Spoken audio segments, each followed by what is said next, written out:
Hi everybody, today we will talk about how to fix or how to solve the problem of Booksy app. You click on settings. In this list you click on apps, default apps, app settings. In this page you will go to Booksy app and you will click here in this page of app info. You will click on first stop and you will click OK. Then you will enter to the window of storage. Here you will click on clear cache, but pay attention, don't click clear data because that can delete your account.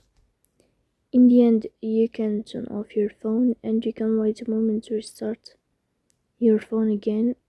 So please don't forget to support us by like and subscribe. See you next time and thank you for your watching.